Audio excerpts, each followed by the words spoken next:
दोस्तों, अन्नपूर्णानंद वर्मा द्वारा लिखित कहानी अकबरी लोटा हास्य रचना है। पति और पत्नी के मध्य चलने वाली कहा सुनी हर दंपति के जीवन से जुड़ी होती है। लाला झाऊलाल और उनकी पत्नी के माध्यम से पति के अभिमान को पत्नी की दृष्टि से बचा लेने की कशमकश दिखलाई देती है। और इसी कहानी में दूसरों से हटकर एंटिक वस्तुओं को प्राप्त करने की मानसिकता को भी देखा जा सकता है। दोस्तों, कहानी इस प्रकार है। लाला झाऊलाल को खाने पीने की कमी नहीं थी। काशी के ठठेरी बाजार में मकान था। नीचे की दुकानों से 100 रुपया मासिक के करीब किराया उतर आता था। कच्चे बच्चे अभी थे नहीं, सिर्फ 2 प्राणी का खर्च था। अच्छा खाते थे, अच्छा पहनते थे, पर 250 रुपये तो एक साथ कभी आंख सेकने के लिए भी ना मिलते थे। इसलिए जब उनकी पत्नी ने एक दिन यकायक 250 रुपये की मांग पेश की, तब उनका जी एक बार जोर से सनसनाया और फिर बैठ गया। जान पड़ा कि कोई बुल्ला है जो बिलाने जा रहा है। उनकी यह दशा देखकर उनकी पत्नी ने कहा, डरिए मत, आप देने में असमर्थ हों तो मैं अपने भाई से मांग लूं। लाला झाऊलाल इस मीठी मार से तिलमिला उठे।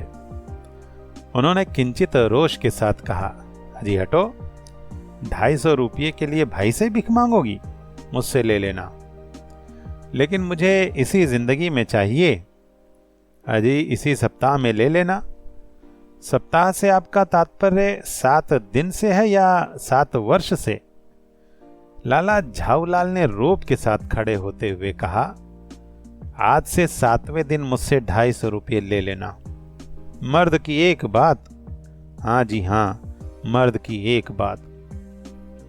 लेकिन जब 4 दिन यों त्यों में ही यों ही बीत गए और रुपयों का कोई प्रबंध ना हो सका, तब उन्हें चिंता होने लगी।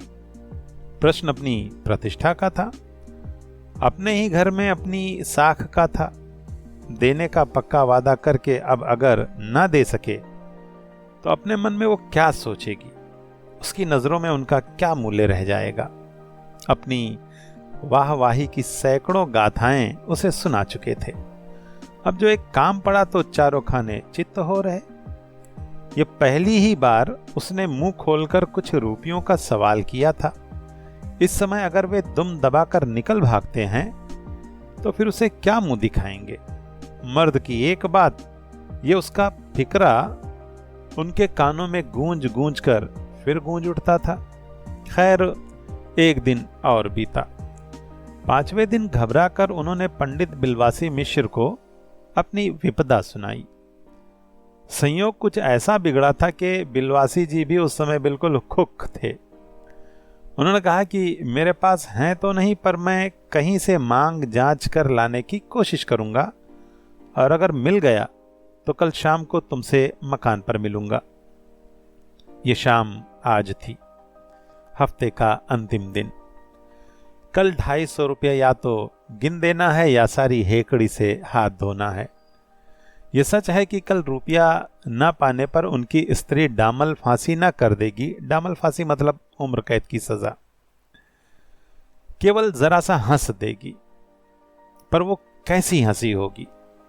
इस हंसी की कल्पना मात्र से लाला झाऊलाल की अंतरात्मा में मरोड़ पैदा हो जाता था। अभी पंडित बिलवासी मिश्र आए भी नहीं। आज ही शाम को उनके आने की बात थी। उन्हीं का भरोसा था।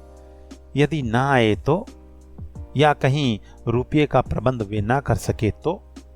इसी उधेड़ बुन में पड़े हुए लाला झाऊलाल धुर छत पर टहल रहे थे। कुछ प्यास मालूम पड़ी। उन्होंने नौकर को आवाज दी। नौकर नहीं था, खुद उनकी पत्नी पानी लेकर आई। आप जानते ही हैं कि हिंदू समाज में स्त्रियों की कैसी शोचनीय अवस्था है।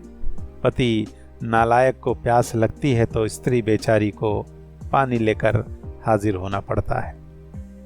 वे पानी तो जरूर लाईं, पर गिलास लाना भूल गई थी। केवल लोटे में पानी लिए हुए वे प्रकट हुई। फिर लोटा भी संयोग से वह जो अपनी बेढंगी सूरत के कारण लाला झाऊलाल को सदा से नापसंद था तो नया, 1.5 साल का बना, पर कुछ ऐसी गढ़न उस लोटे की थी कि जैसे उसका बाप डमरू और माँ चिलमची रही हो। चिलमची वो हुक्के पर चिलम रखने की जो जगह होती है। लाला झाऊलाल ने लोटा ले लिया। वे कुछ बोले नहीं। अपनी पत्नी का वे अदब मानते थे, मानना ही चाहिए, इसी को सभ्यता कहते हैं। जो पति अपनी पत्नी की पत्नी ना हुआ वो पति कैसा। फिर उन्होंने ये भी सोचा होगा कि लोटे में पानी हो तो तब भी गनीमत है, अभी अगर चूं कर देता हूं तो बाल्टी में जब भोजन मिलेगा तब क्या करना बाकी रह जाएगा। लाला झाऊलाल अपना गुस्सा पीकर पानी पीने लगे। उस समय वे छत की मुंडेर के पास खड़े थे। जिन बुजुर्गों ने पानी पीने के संबंध में ये नियम बनाए थे कि खड़े खड़े पानी ना पियो, उन्होंने पता नहीं कभी ये भी नियम बनाया था या नहीं कि छत की मुंडेर के पास होकर पानी ना पियो। जान पड़ता है इस महत्वपूर्ण विषय पर उन लोगों ने कुछ नहीं कहा है। इसलिए लाला झाऊलाल ने कोई बुराई नहीं की और वे छत की मुंडेर के पास खड़े होकर पानी पीने लगे। पर मुश्किल से 2-1 घूंट वे पी पाए होंगे कि न जाने कैसे उनका हाथ हिल उठा और लोटा हाथ से छूट पड़ा। लोटे ने न दाहिने देखा न बाएं, वो नीचे गली की ओर चल पड़ा। अपने वेग में उल्का को लजाता हुआ वो आंखों से ओझल हो गया। किसी जमाने में न्यूटन नाम के किसी खुराफाती ने पृथ्वी की आकर्षण शक्ति नाम की एक चीज इजाद की थी। कहना ना होगा कि ये सारी शक्ति इस समय इस लोटे के पक्ष में थी। लाला झाऊलाल को काटो तो बदन में खून नहीं। ठठेरी बाजार ऐसी चलती हुई गली में ऊंचे तिमंजिले से भरे हुए लोटे का गिरना हंसी खेल नहीं है। ये लोटा न जाने किस अधिकारी के खोपड़े पर काशी वास का संदेश लेकर पहुंचेगा। कुछ हुआ भी ऐसा ही। गली में जोर का हल्ला उठा। लाला झाऊलाल जब तक दौड़कर नीचे उतरे तब तक एक भारी भीड़ उनके आंगन में घुस आई। लाला झाऊलाल ने देखा कि इस भीड़ में प्रधान पात्र एक अंग्रेज है जो नक-शिक से भीगा हुआ है और जो अपने एक पैर को हाथ से सहलाता हुआ दूसरे पैर पर नाच रहा है। उसी के पास उस अपराधी लोटे को भी देखकर लाला झाऊलाल जी ने फौरन 2 और 2 जोड़कर स्थिति को समझ लिया। पूरा विवरण तो उन्हें पीछे प्राप्त हुआ यह था कि गली में गिरने के पूर्व लोटा एक दुकान के साइबान से टकरा गया। वहां टकराकर उस दुकान पर खड़े उस अंग्रेज को उसने सांगो पांग स्नान कराया और फिर उसी के बूट पर जा गिरा। उस अंग्रेज को जब मालूम हुआ कि लाला झाऊलाल ही उस लोटे के मालिक हैं, तब उसने केवल एक काम किया, अपने मुंह को उसने खोलकर खुला छोड़ दिया। लाला झाऊलाल को आज ही ये मालूम हुआ कि अंग्रेजी भाषा में गालियों का ऐसा प्रकांड कोश है। इसी समय पंडित बिलवासी मिश्र भीड़ को चीरते हुए आंगन में आते दिखाई पड़े। उन्होंने आते ही पहला काम ये किया कि कुर्सी आंगन में रखकर उन्होंने साहब से कहा, आपके पैर में शायद कुछ चोट आ गई है, आप आराम से कुर्सी पर बैठ जाइए। दूसरा एक जरूरी काम यह किया कि जितने आदमी आंगन में घुस आए थे सबको निकाल बाहर किया। साहब बिलवासी जी को धन्यवाद देते हुए बैठे और लाला झाऊलाल की ओर इशारा करके बोले, आप इस शख्स को जानते हैं? बिल्कुल नहीं, और मैं ऐसे आदमी को जानना भी नहीं चाहता जो निरीह राह चलतों पर लोटे से वार करे। मेरी समझ में ही इज डेंजरस ल्यूनेटिक, यानी ये खतरनाक पागल है। नहीं, मेरी समझ में he is a dangerous criminal, नहीं, ये एक खतरनाक मुजरिम है। परमात्मा ने लाला झाऊलाल की आंखों को इस समय कहीं देखने के साथ खाने की भी शक्ति दी होती तो यह निश्चय है कि अब तक वो बिलवासी जी को अपनी आंखों से खा चुके होते। वे कुछ समझ नहीं पाते थे कि बिलवासी जी को इस समय हो क्या गया है। साहब ने बिलवासी जी से पूछा, तो अब क्या करना चाहिए? पुलिस में इस मामले की रिपोर्ट कर दीजिए जिससे यह आदमी फौरन हिरासत में ले लिया जाए। पुलिस स्टेशन है कहां? पास ही है, चलिए मैं बता दूं, चलिए अभी चला। आपकी इजाजत हो तो पहले मैं इस लोटे को इस आदमी से खरीद लूं। क्यों जी, बेचोगे? मैं 50 रुपये तक इसका दाम दे सकता हूं। लाला झाऊलाल तो चुप रहे, पर साहब ने पूछा, इस रद्दी से लोटे का आप 50 रुपये दाम क्यों दे रहे हैं? आप इस लोटे को रद्दी सा बताते हैं? आश्चर्य है, मैं तो आपको एक विज्ञ और सुशिक्षित आदमी समझता था। आखिर बात क्या है, कुछ बताइए भी। यह जनाब एक ऐतिहासिक लोटा जान पड़ता है मुझे।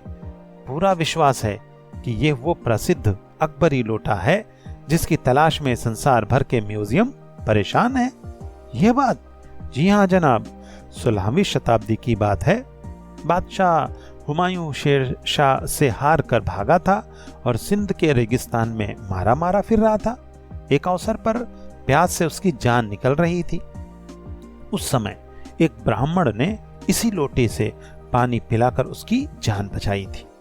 हुमायूं के बाद जब अकबर दिल्लीश्वर हुआ तब उसने उस ब्राह्मण का पता लगाकर उससे इस लोटे को ले लिया और इसके बदले में उसे इसी प्रकार के 10 सोने के लोटे प्रदान किए। ये लोटा सम्राट अकबर को बहुत प्यारा था, इसी से इसका नाम अकबरी लोटा पड़ा। वो बराबर इसी से वजू करता था। सन 57 तक इसके शाही घराने में ही रहने का पता है, पर इसके बाद लापता हो गया।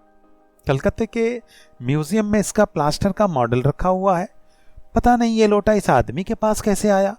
म्यूजियम वालों को पता चले तो फैंसी दाम देकर खरीद ले जाएं। इस विवरण को सुनते सुनते साहब की आंखों पर लोभ और आश्चर्य का ऐसा प्रभाव पड़ा कि वे कौड़ी के आकार से बढ़कर पकौड़ी के आकार के हो गए। उसने बिलवासी जी से पूछा, तो आप इस लोटे को लेकर क्या करिएगा? मुझे पुरानी और ऐतिहासिक चीजों के संग्रह का शौक है। मुझे भी पुरानी और ऐतिहासिक चीजों के संग्रह करने का शौक है। जिस समय ये लोटा मेरे ऊपर गिरा उस समय मैं यही कर रहा था। उस दुकान पर से पीतल की कुछ पुरानी मूर्तियां खरीद रहा था। जो कुछ हो, लोटा तो मैं ही खरीदूंगा। वाह, आप कैसे खरीदेंगे? मैं खरीदूंगा, मेरा हक है। हक है? जरूर हक है। ये बताइए कि उस लोटे के पानी से आपने स्नान किया या मैंने? आपने। वो आपके पैर पर गिरा या मेरे? आपके। अंगूठा उसने आपका भुरता किया या मेरा? आपका। इसलिए उसे खरीदने का हक मेरा है। ये सब झोल है, दाम लगाइए। जो अधिक दाम दे वो ले जाए। यही सही, आप उसका 50 रुपया दे रहे थे, मैं 100 देता हूँ, मैं 150 देता हूँ, मैं 200 देता हूँ, अजी मैं 250 देता हूँ। ये कहकर बिलवासी जी ने 250 के नोट लाला झाऊलाल के आगे फेंक दिए। साहब को भी अब ताव आ गया। उसने कहा, आप 250 देते हैं तो मैं 500 देता हूं, अब चलिए। बिलवासी जी अफसोस के साथ अपने रुपये उठाने लगे, मानो अपनी आशाओं की लाश उठा रहे हों। साहब की ओर देखकर उन्होंने कहा, लोटा आपका हुआ, ले जाइए। मेरे पास 250 से अधिक है ही नहीं। ये सुनना था कि साहब के चेहरे पर प्रसन्नता की कूंची फिर गई। उसने झपट कर लोटा उठा लिया और बोला, अब मैं हंसता हुआ अपने देश लौटूंगा। मेजर डगलस की डींग सुनते सुनते मेरे कान पक गए थे। मेजर डगलस कौन है? मेजर डगलस मेरे पड़ोसी हैं। पुरानी चीजों के संग्रह करने में मेरी उनकी होड़ रहती है। गत वर्ष वे हिंदुस्तान आए थे और यहाँ से जहांगीरी अंडा ले गए थे। जहांगीरी अंडा? जी हाँ, जहांगीरी अंडा। मेजर डगलस ने समझ रखा था कि हिंदुस्तान से वे ही ऐसी चीजें ले जा सकते हैं, पर जहांगीरी अंडा है क्या? आप जानते होंगे कि कबूतर ने नूरजहां से जहांगीर का प्रेम कराया था। जहांगीर के पूछने पर कि मेरा एक कबूतर तुमने कैसे उड़ जाने दिया, नूरजहां ने उसके दूसरे कबूतर को भी उड़ाकर बताया था कि ऐसे। उसके इस भोलेपन पर जहांगीर 100 जान से निछावर हो गया। उसी क्षण से उसने अपने को नूरजहां के हाथ यानी बेच दिया। पर कबूतर का एहसान वो नहीं भूला। उसने एक अंडे को बड़े जतन से रख छोड़ा। एक बिल्लौर की हांडी में वो उसके सामने टंगा रहता था। बाद में वही अंडा जहांगीरी अंडा के नाम से प्रसिद्ध हुआ। उसी को मेजर डगलस ने पर साल दिल्ली में एक मुसलमान सज्जन से 300 रुपए में खरीदा। यह बात, हाँ, पर अब वे मेरे आगे दूर की नहीं ले जा सकते। मेरा अकबरी लोटा उनके जहांगीरी अंडे से भी एक पुश्त पुराना है। साहब ने लाला झाऊलाल को 500 रुपये देकर अपनी राह ली। लाला झाऊलाल का चेहरा इस समय देखते बनता था। जान पड़ता था कि मुंह पर 6 दिन की बढ़ी हुई दाढ़ी के एक एक बाल मारे प्रसन्नता के लहरा रहे हों। उन्होंने पूछा, बिलवासी जी, आप मेरे लिए 250 रुपया घर से लेकर चले थे, पर आपको मिला कहां से? आपके पास तो थे नहीं। इस भेद को मेरे सिवा मेरा ईश्वर ही जानता है। आप उसी से पूछ लीजिए, मैं नहीं बताऊंगा। पर आप चले कहां? अभी मुझे आपसे काम है 2 घंटे तक। 2 घंटे तक? हाँ, और क्या? अभी मैं आपकी पीठ ठोककर शाबाशी दूंगा, 1 घंटा इसमें लगेगा। फिर गले लगाकर धन्यवाद दूंगा, 1 घंटा इसमें भी लग जाएगा। अच्छा, पहले अपने 500 रुपये गिनकर सहेज लीजिए। रुपया अगर अपना हो तो उसे सहेजना एक ऐसा सुखद और सम्मोहक कार्य है कि मनुष्य उस समय सहज में ही तन्मयता प्राप्त कर लेता है। लाला झाऊलाल ने अपना कार्य समाप्त करके ऊपर देखा, पर बिलवासी जी इस बीच में अंतर्धान हो गए थे। वे लंबे डग भरते हुए गली में चले जा रहे थे। उस दिन रात्रि में बिलवासी जी को देर तक नींद नहीं आई। वे चादर लपेटे चारपाई पर पड़े रहे। 1 बजे वे उठे, धीरे से, बहुत धीरे से। अपनी सोई हुई पत्नी के गले से उन्होंने सोने की वह सिकड़ी निकाली जिसमें एक ताली बंधी हुई थी। फिर उसके कमरे में जाकर उन्होंने उस ताली से उसका संदूक खोला। उसमें 250 के नोट ज्यों के त्यों रखकर उन्होंने उसे बंद कर दिया। फिर दबे पांव लौटकर ताली को उन्होंने पूर्ववत अपनी पत्नी के गले में डाल दिया। इसके बाद उन्होंने हंसकर अंगड़ाई ली। अंगड़ाई लेकर लेट रहे और लेटकर मर गए। दूसरे दिन सुबह 8 बजे तक वे जीवित भये।